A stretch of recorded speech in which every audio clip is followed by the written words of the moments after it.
Welcome to Millan Foundation Conversations, where we talk all things community, philanthropy, and connect people together. We hope you enjoy our show. Welcome to Millan Foundation Conversations. I am Jeff Truitt, your host today.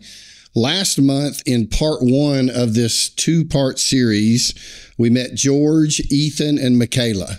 Joining us today are a few more members from the Millan Foundation Community Outreach Committee, Jim Durrett, Christian Christenson, and Chris Reneau.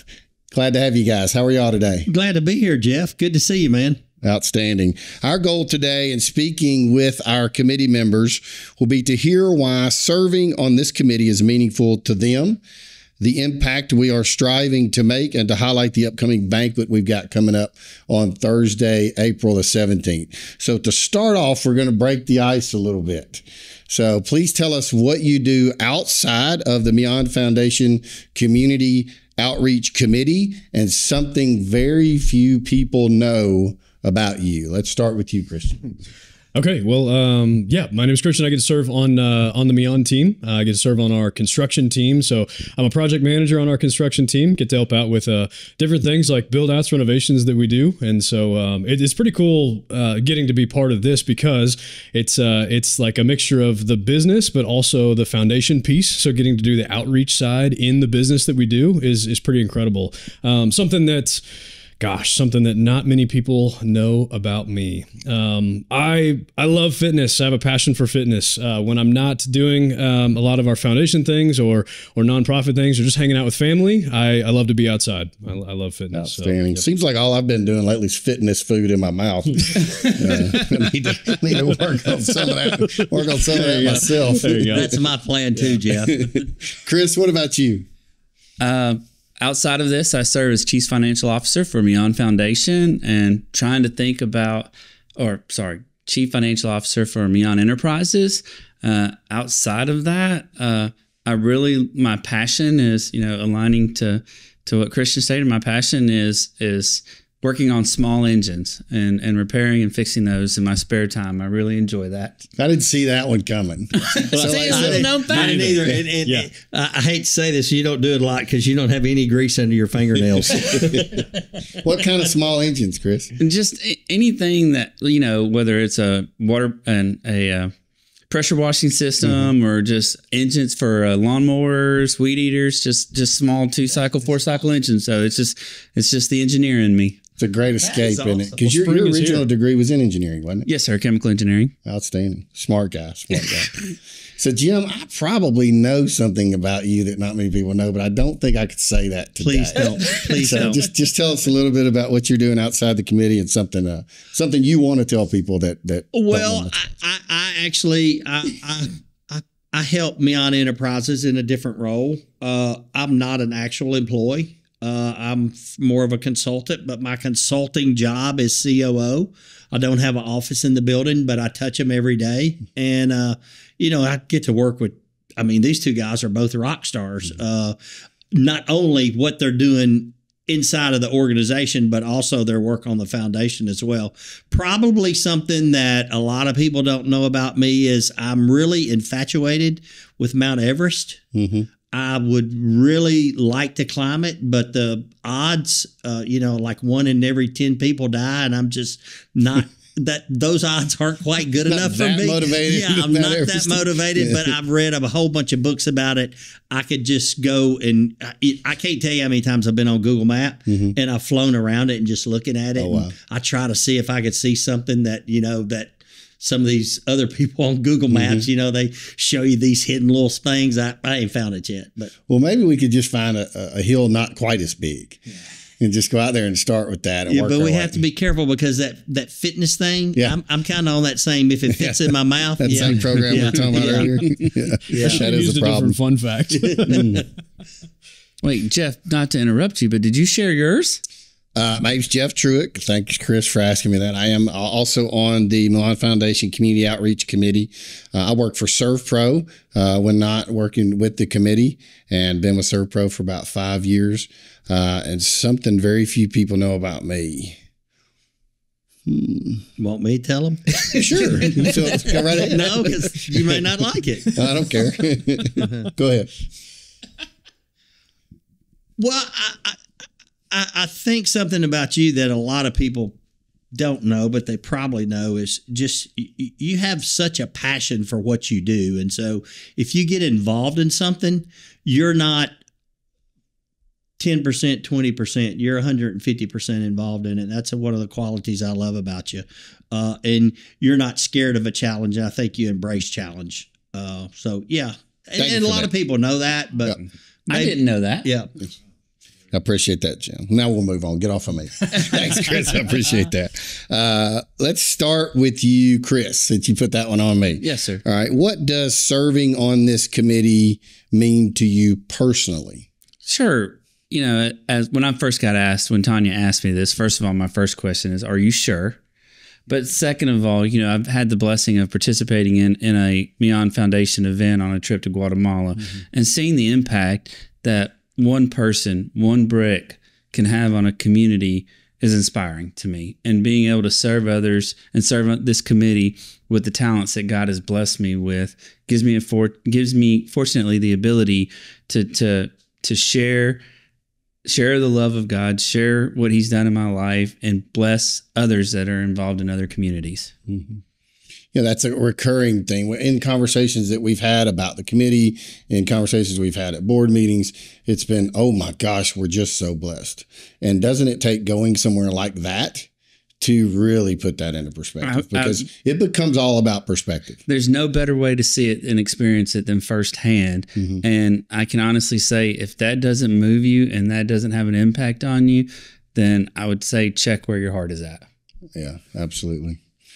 Christian, could you share for us a memorable moment or an experience that reinforced your passion for not only this work, but for the committee? Yeah, absolutely. I want to say for me, it's a lot of what people don't see. So I think Guatemala has been brought up because it's such a practical way of saying, like, this is right in front of you. Everyone can see it. Probably the thing that reignited an excitement for me is all of the partners that are so happy to serve that no one knows about. It's the people that we get to say, hey, here's this project. Here's how you can be involved. And no one may ever hear your name because of the nature of what we're doing. But seeing them step up in a big way, whether it's a subcontractor helping out with a big project, even though they know they don't have to do it, or maybe somebody going on that trip that would never have taken the leap of faith to even take a vacation outside of the continental United States. So getting to see that day to day throughout what we do, not only as a business, but as a foundation, that ignites the fire for me every time. And you bring up a good point. We've talked also as well offline about really defining the foundation. And defining the foundation, it's beginning to narrow itself down into, and we'll get into this with the hashtags and the mission statement and the vision statement, but it's bringing those groups together, bringing those people of opportunity together to affect real change. Yeah, and I think there's a lot of people that if you just didn't know them, or maybe they're not in your field of work or something like that, you would just say, no, they're not going to be willing. You know, they won't be willing to step up, or maybe, you know, I've heard this about them. I don't know that they'll be a part of this. But then when you get in the weeds and you take all the different committee members, all the people that step up, and they branch out to their networks, it's amazing the different parts of not only our city, but our state and even our country that starts to step up. You're like, I had no idea that you'd be a part of this one day. So, Jim, to that point, could you share with us a memorable moment or maybe an experience that reinforced your passion for giving back or your passion for this type of work? Yeah, and I probably have several, but, you know, I go back in '99, right after the tornado, and just not the hundreds of people, but the thousands of people that showed up just to help. And, you know, humanity showed its face there. And I think it really showed that, you know, people want to help other people. And unfortunately, it took something like a big natural disaster for that to happen. But, you know, and we've seen it time and time. We've seen it on the news. We've seen it here. You know, we had a tornado last year. But I just think that, you know, it's in all of our blood to serve and to help others. And sometimes it takes something big to bring it out. But in this particular case with the foundation, It's not related to a natural disaster. It's not related to anything. It's like that. It's, do you truly want to help people, and how can you help them? Taking that same feeling that people get when something does happen, when the tornadoes happen, when the natural disasters happen, when 9/11 happened, the whole country rallied behind each other, and you saw amazing amounts of emotion and outpouring. Well, how do we keep that going without that national, disaster? That's one of my prayers is that we as a nation could come together, but we don't come together because of something catastrophic. Mm-hmm. And I don't know how that is. I think it starts at the grassroots level of what's going on with the Millan Foundation. And, I think it can start making a global impact. Mm-hmm. And when it starts doing that, more people want to get involved. We talked about getting involved. We talked about how blessed we are. One of the taglines, or one of the verses that's often used with the foundation, is Luke 12:48. To whom much was given, of him much will be required. Chris, we were talking about being blessed earlier. I talking about how blessed incredibly all of us are. Chris, what does that verse mean to you? To whom much was given, of him much will be required. Well, as I sit there and reflect on my life and you talk about blessings and the skills and opportunities that God has provided me along my life, he gave those to me for a reason. And I wholeheartedly believe those reasons were to utilize those skills, those gifts, those blessings, both financial, monetary and non-monetary, to glorify him and to serve others. Because that's what Jesus came to do. That's what he continues to do. And that's what I feel. And Millan Foundation is a great representation of that, is what we're called to do. And so not doing that is not fulfilling my roles and obligations and responsibilities and utilizing what Jesus gave me. Mm-hmm. And you bring up a good point too. It's not always monetary. No, sir. It's in a lot of times it's in leadership skills. It's in the ability. Somebody might have the ability to be an amazing carpenter, to be able to bring those skill set to, and that's a good tie-in to what we were talking about earlier with the Millan Foundation, is bringing that carpenter who just feels like he has the only carpenter skills to the table. Well, let me show you what you can do with carpenter skills. Let me show you how you can affect change for an entire generation with carpenter skills. I think that's a lot of the power of the Millan Foundation, is that connecting that dots, or tying those nodes together. Jim, same question to you. To whom much was given, of him much will be required. What does that mean to you? Wow.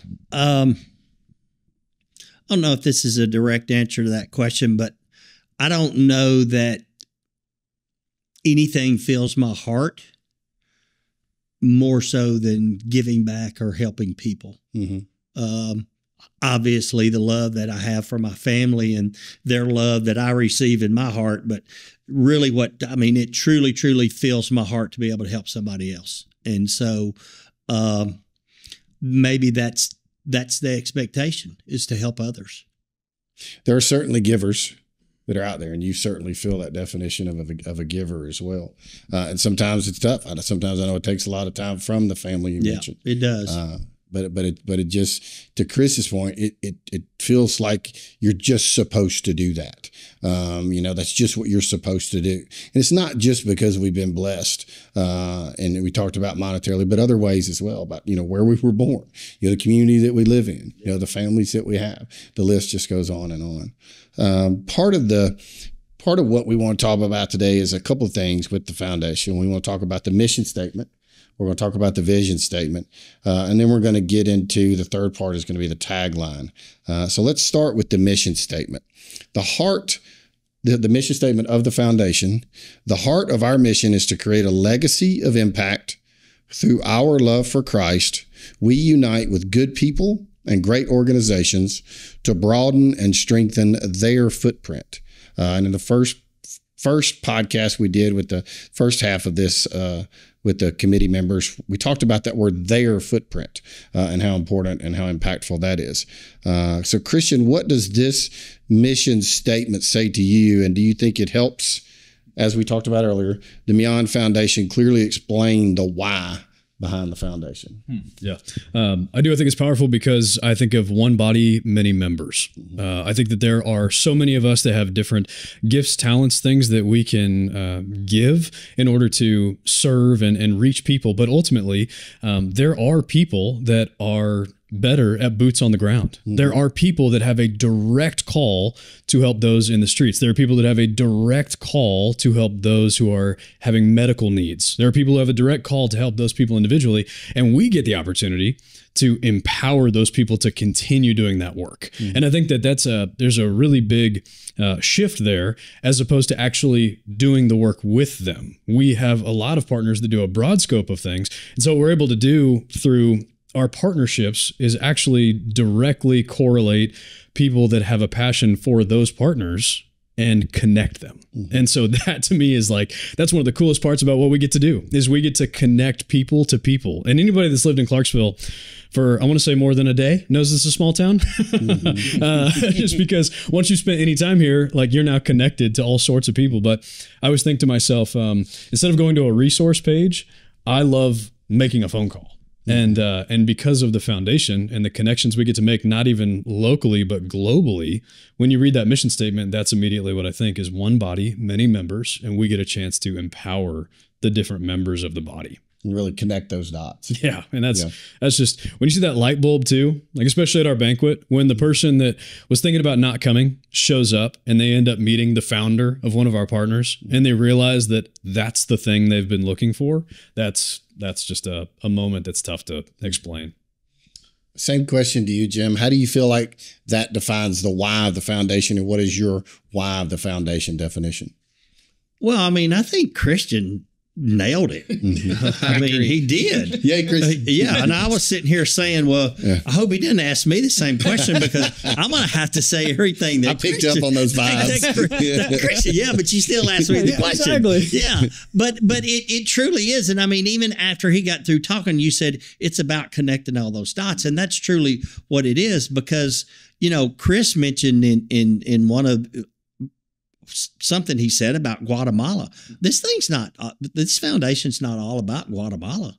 I mean, it's about right here in Clarksville, Montgomery County. I mean, and it's about other places around the state, across the globe, whatever. I mean, the foundation was involved in stuff over in North Carolina, and it's connecting people and connecting resources to be able to go out and help the world. It really is what it is. Yeah. And there are so many good opportunities here locally. You mentioned that as well. I mean, the impact like that Sherry's having over at 𝗀𝗋𝗋𝗋, but the ability to Sherry has become incredibly resourceful. That's an understatement of the year. But to be able to tie people with Sherry through the foundation that she's able to help that she would have never known existed. I think that's an important role of the foundation. Yeah. And, you know, Jeff, I think it's bringing out in people something that they didn't know they had in them. And I'm going to use a friend of ours as an example, George Watson. Do you think George Watson ever would have been concerned about building or digging a well in Guatemala? I do not think it would have come up without the introduction. But that's connecting people. Oh, without a doubt. That's what it's all about, man. And it's and just helping to pull that out of George because it's in there. Exactly. Yeah. Exactly. Yeah, he was on part one of this 2-part series, and hear him talk about Guatemala and the passion. Y'all have heard it, and hear him talk about Guatemala and the passion and the things that he saw there and how it impacted his life. It's obviously incredibly impactful. What about Chris? What about you? Same question. I'm gonna leave it there. The why for the foundation and how you feel like that answers. And again, I go back to our God-given gifts and skills, and I look at this committee. I look at the Millan Foundation, and one thing I can confidently say is the individuals that are a part and the partnerships that we have are with people that build relationships. And that's what Millan does well. And on top of that, it allows us to support different organizations for different needs, right? Because whereas one organization might have a need for connection for logistics, right?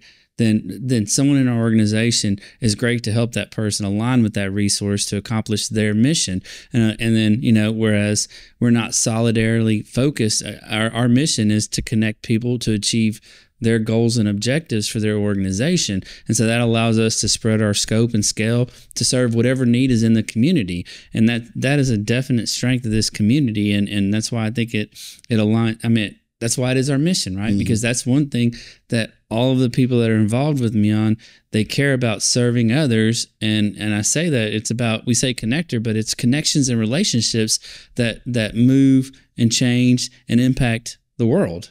And so that's what it means to me. That's really good. And you're from a military family, is Yes, that sir. correct? I think a lot of the DNA for this community, and we're biased. I think all four of us are probably biased for this community that are sitting here. A lot of it has to do with that military DNA, because, you know, it's in there to help out the spouse or the other, you know, friend of a friend when they deploy and stuff like that. That DNA just seems like it's really entrenched in our community more so than you see in some of the others. Absolutely. For sure. On the vision statement for the foundation is, we aspire to remove the obstacles that our partnering organizations face so that they can thrive and accomplish their mission to their fullest potential. It mirrors right in line with that mission statement, but that is the vision statement. So Chris, I'm gonna go back to you. What does that vision statement say, and does that align it for you? Sure. The biggest hindrance to any organization accomplishing their goal is obstacles. And if they were easy to remove, most organizations will just get rid of them.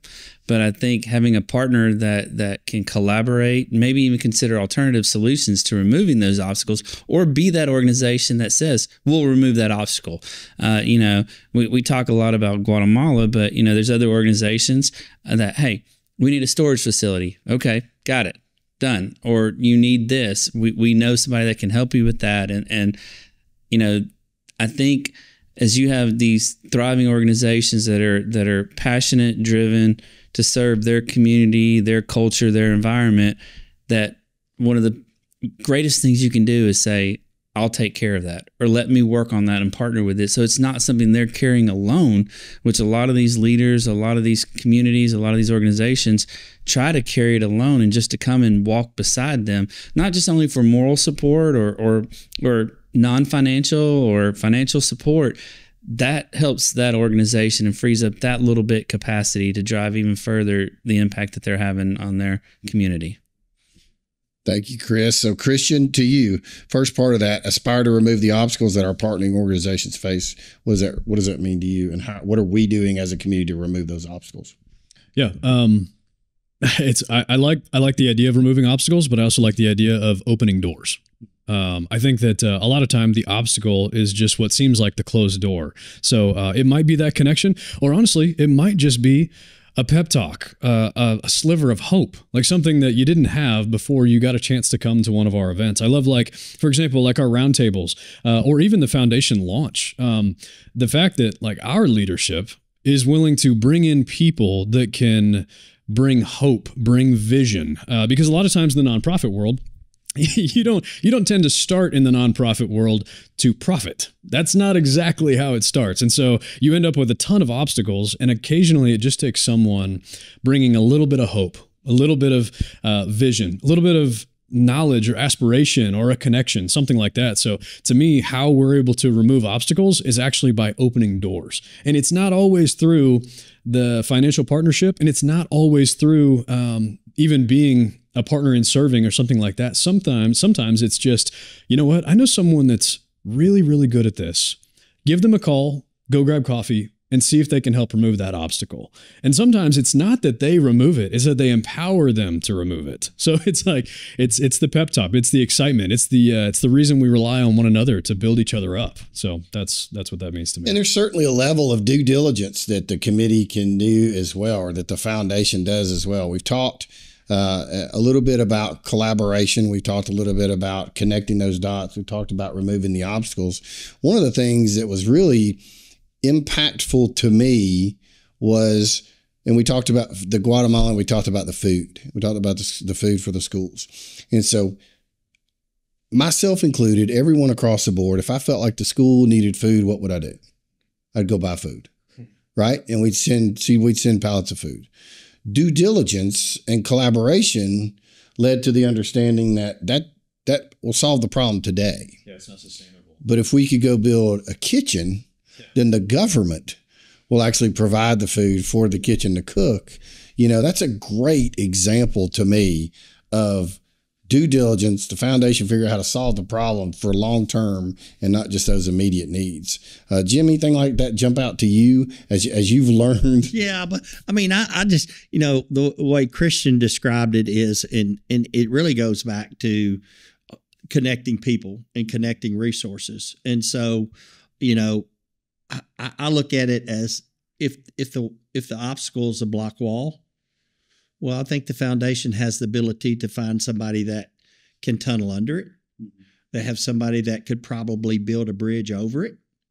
They have somebody that maybe it's 100 miles long, but somebody that can navigate you around the outside edge of it and get you back to where you are. But it also has the ability to have people that have sledgehammers that could just go knock it down. And so it's really about the ability to connect people and connect resources. And that could be as simple as, you know, that analogy doesn't work with George Watson, but what triggered that? Somebody's passionate about it. And so he connected with that somebody. And now guess what? He has a passion about it, and he's bringing others to the table to make that happen. I don't think any of us realize, and we know it's important, don't get me wrong, I don't think any of us realized clean water and what that really is. That's really not just something to brush your teeth with. That is the overarching health problem for, you know, massive amounts of nations that are out there, is just the ability to get the clean drinking water. We talked about it in part one. We walk over, hit the faucet, and just let it run until it warms up. Yeah. It doesn't think a thing about it, you know? And so it just education and learning about all of those things through opportunity, I think, is impactful as well. Yeah. We've got a new hashtag. I know, Jim, you're big into hashtags. And so we got a new hashtag. Yeah, and I'm going to pass on that question. Lifting visions and crafting change. You're going to hear more about that in the banquet that's coming up. And you're going to see more about lifting visions and crafting change over the next couple of months with the foundation. Let's talk about lifting visions. Let's talk about crafting change. Christian, what kind of impact do you feel as if the committee and the foundation is striving to make in our community? Okay.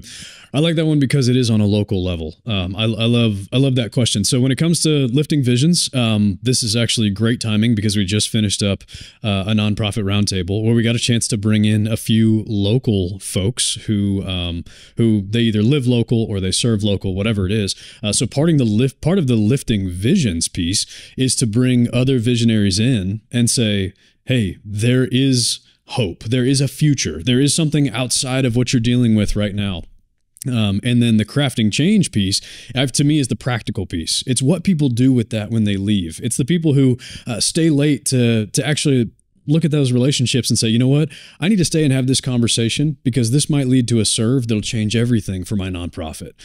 Or it's the ability to come to one of those events leaving with a practical takeaway of, you know what, I am going to write more thank yous because my nonprofit cares about fundraising and we need to focus on the individual. And so every one of those events to me is lifting visions and it's crafting change, because the visionary piece is the piece that it's really hard to see. It's up in the air. It's that thing that's like, it's what keeps the people going. It's the infinite game, so to speak. But the crafting change is the practical piece. It's the boots on the ground. It's what are you going to do about it? And I don't actually know if that's why it was written, but that's just how I view it. So I throw this away. Yeah. Thank you, Christian. Appreciate that. Chris, turn to you on the second part of that. Really the crafting change part. Can you share with us a success story or maybe an example of how the foundation's work, you've seen it make a difference? Oh, absolutely. And again, I'll say the crafting change is a call to do something. It's a call to action, right? It's not just sitting on the sideline. You can swing and miss, but at least he swung. And, this is evidence. If I walk through our community, there's people even in 𝗀ₗ₁₀₀ that are having a difficult time, and that's obvious. And I've been able to partner with one of our partners, do outreach with 𝗀𝗄𝗆 on our local community, and just to see the look on those people's faces when, I've seen other organizations say, hey, you can only take one or two of these items. But then when the partner that we're with, the APAC, says you can take as many as you think you need. And just seeing that expression and seeing that need met is one of the best feelings I've ever had in my life. And I've just got to experience a little bit of that. But seeing that, and and seeing the resources and energies involved in other projects that we've been in. I know we keep mentioning Guatemala, but obviously that's really close to me because I've experienced that firsthand. But just seeing other lives and other people impacted by a small action. It took the partnership that APAC has with all their vendors and all their donors that they have, but me being able to participate and be a small cog in that big machine, it says the world. And to see lives changed, I mean, they may not be permanently, and not that that's not part of the plan, but just in that instance to see the blessings and the favor and see God's hand in that action had a profound impact on me. Good stuff, Chris. Thank you. #Jim. You mentioned the 99 tornado earlier, and your involvement in this community is unprecedented, unparalleled. And so this almost feels like a silly question for you.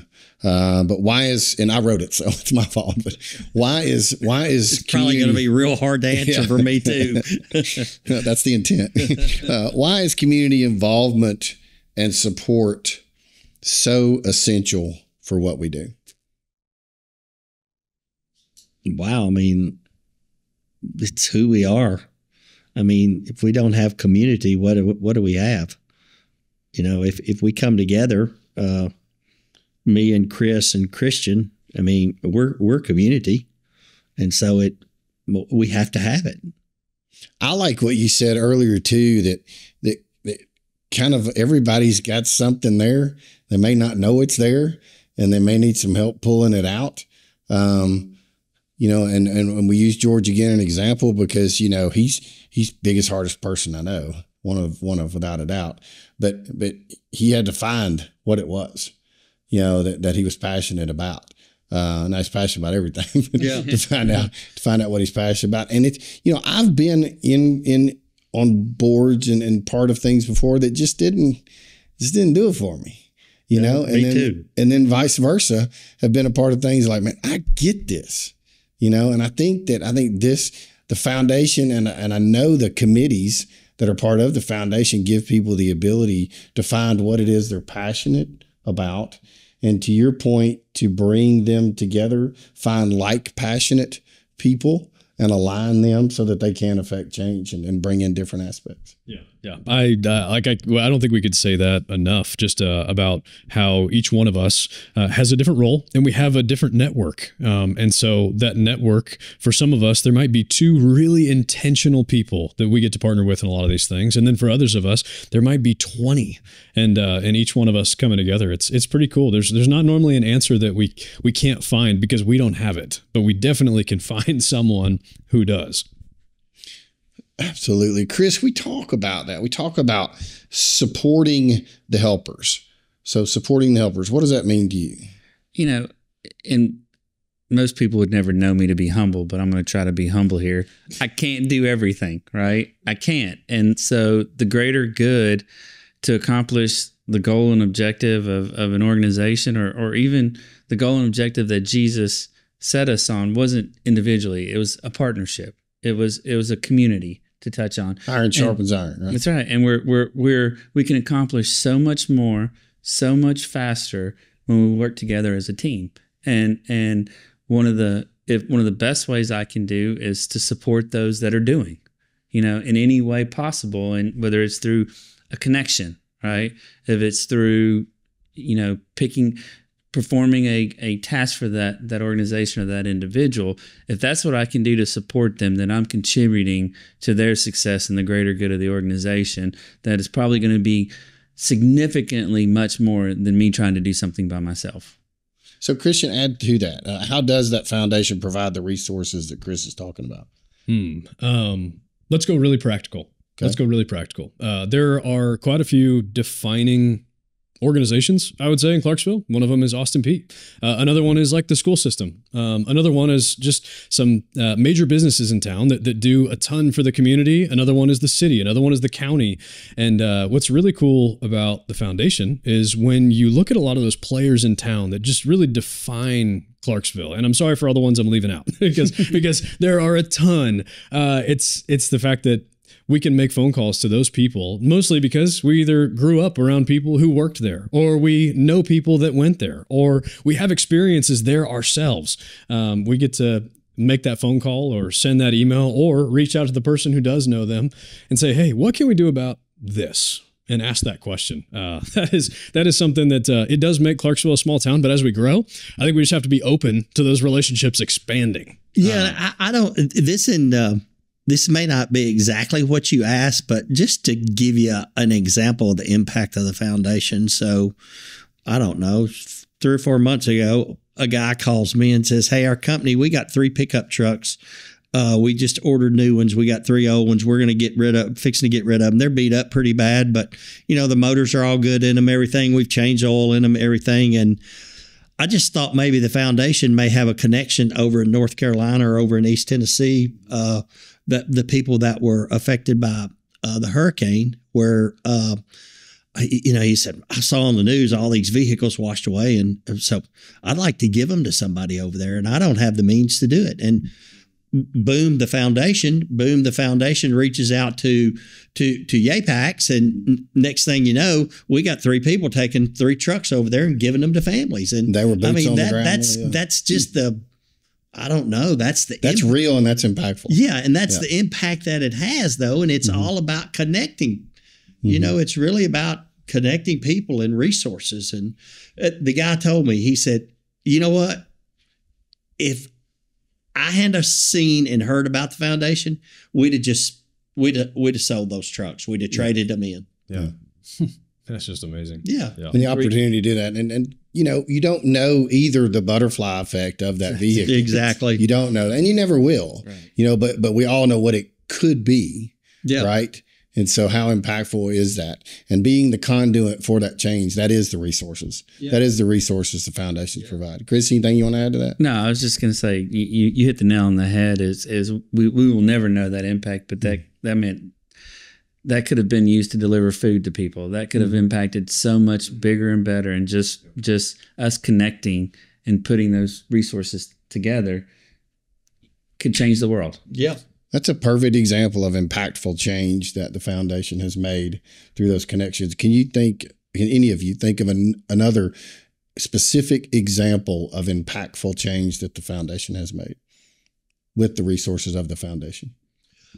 Well, a lot of people don't know about this, and I'm not going to say a whole lot about it, but there's a group of people that get together every Christmas, right around Christmas, and they have what's called a shopping trip. I'm going to leave it at that. But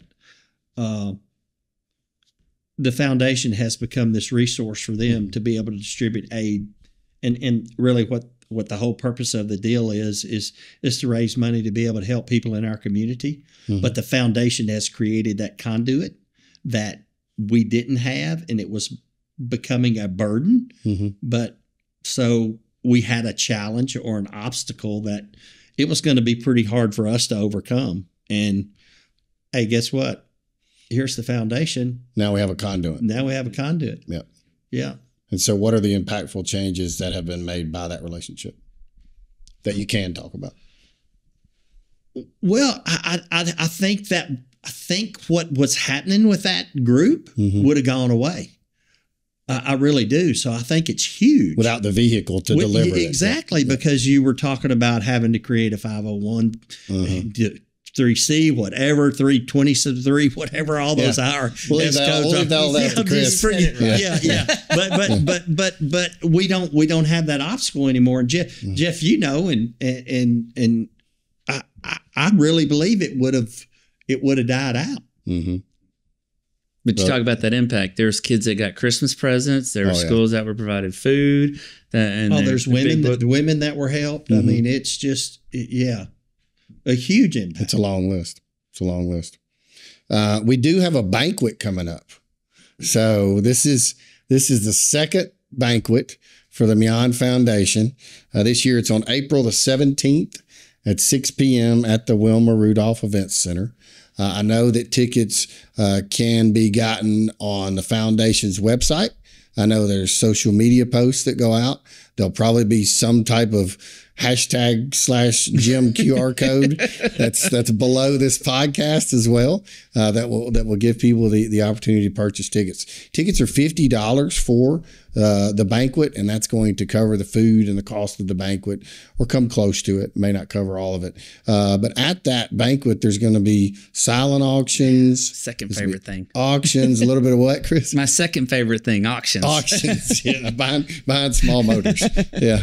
And so really looking forward to that. Anything you guys want to say about the banquet, Christian? I know you've been working on that as well. Yeah, I think the banquet's awesome. I think it's a great opportunity for anybody who doesn't know what we're about, or people that do know what we're about, get a chance to see it a little bit deeper. Get a chance to not only see the partners that maybe they've supported in the past, but also new ones. And it's a great place for connection too. I will say that, a lot of events, they can seem very, I don't even know how you say this, event-y. You go to enough of them and it's like, whoo, here we go, but this one is really unique. This one's really fun. Don't get me wrong. You have your speakers, you have your videos, but there's also a lot of time to connect with people that maybe are in town for the first time, or maybe you've known they've been in town for a long time, but now you get to sit next to them and you get a chance to spark a conversation. I love the banquet. So whether it's either doing a table, or even wanting to join us through sponsorship or just support in general, I'd invite anybody and everybody to come check it out. And I know the first year, I was there the first year, and it was like, hey, here's this new Millan Foundation. And now it's year 2. So I'm also looking forward to the opportunity to kind of reflect on the lives that have been changed since the creation of the foundation. And then not only opportunity to reflect on that, but also what is that journey going forward? What does that look like? And be able to outline that and lay that out a little bit better so that people understand where that foundation is going, and about this connection, about this collaboration, about connecting these nodes, and about bringing these people together that have different strengths as well, so that they can affect change. Anything else about the banquet you want to add? Chris, are you going to do the auctioning? No, no. There's like 22 cameras in this room, so I'm not sure which one to look at. But I want to challenge anybody that watches this podcast that if you're not coming, I want you to come, because I think it'll be life-changing for you. I truly, truly do. And Jeff said it, the $50, that's nothing. It's going to be a great meal. The auction items are great, but it allows everything that's raised at that event to go to the foundation, to go and to help people. Mm-hmm. And so if you're interested in helping people, then you need to be at our banquet. Yep. And providing that opportunity as well. Again, it's a conduit for change. Providing that opportunity. Exactly. Yeah. Chris, you're about to say something? Yeah, that's what I would encourage people. It's y'all said 2 great things and they're awesome, but also provide us feedback. Mm-hmm. Or if there's an opportunity you want to meet, maybe we can partner with you. Maybe come and learn the who, what, why, and how of what Millan Foundation is, and see if there's a way that we can support you in supporting your vision and crafting change, right? And that's, I challenge you, for the $50, you're not going to be in a more talented, supportive environment for lifting vision and crafting change. Mm-hmm. And so that's a small price to pay to have a significant impact on the world.